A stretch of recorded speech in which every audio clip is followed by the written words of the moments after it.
শত কষ্ট শত বেদনা পেরিয়ে আমরা মাতৃভূমিতে পৌঁছাই পরিজনের সাথে দুমুঠো ভাত, দুমুঠো আনন্দ, দুমুঠো হাসি একসঙ্গে ভাগ করার জন্য।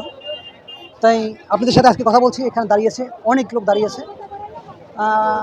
এখানে সমস্যা হচ্ছে গত ঈদে বন্ধ ছিল, মানে পাশাপাশি 3 দিন 4 দিন পড়ছে। আর এই কোরবানি ঈদে আপনার ছুটি পড়ছে একসঙ্গে 2 দিন। গত একদিন চলে গেছে, আজকের একদিন, 2 দিন, যার কারণে 2 দিনের জ্যামটা 4 দিনের মধ্যে চলে আসছে। তাই এই জ্যামের ছুটিটার কারণে ভোগান্তি হয়েছে। তবে ঈদের ছুটিটার উদ্দেশ্য ছিল 3 দিন, মানে পাশাপাশি 3 দিন দিলে তাহলে আপনার এরিয়া ভিত্তিক ভাগ করে দিলে ছুটিটা, তাহলে এতটা ভোগান্তি হয় না। এবং কি এই 2 দিন পর আবার ছুটির কারণে যাত্রী যারা আছে তাদের কতটা ক্ষতি হয়েছে আমি আপনাদের মধ্যে তুলে ধরতেছি। আমরা অনেক যাত্রীর সাথে কথা বলছি। গোবিন্দগঞ্জ যাবে, রংপুর যাবে, যে ভাড়া 700 টাকা সেখানে ভাড়া চাচ্ছে 1600 টাকা, যে ভাড়া 800 টাকা সেখানে ভাড়া চাচ্ছে 1800 টাকা। যদি এই যে যাত্রীদেরকে, মানে যারা সারা বছর পরিশ্রম করে, তাই আমরা 3 দিনের জন্য আকপেশ করে এরিয়া ভিত্তিক যারা ডিসাইড করে ছুটি দেওয়া হয়েছিল, কিন্তু সেভাবে এবার ছুটি দেওয়া হয়নি কোরবানিতে।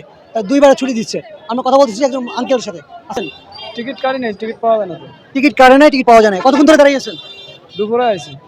আপনি দুপুরে আসি এখানে দাঁড়িয়েছে, দুপুর মানে কি 1টা থেকে একটা থেকে। প্রায় 4 ঘন্টা 5 ঘন্টা ধরে দাঁড়িয়েছে, এখনো পর্যন্ত কোনো গাড়ি পায়নি।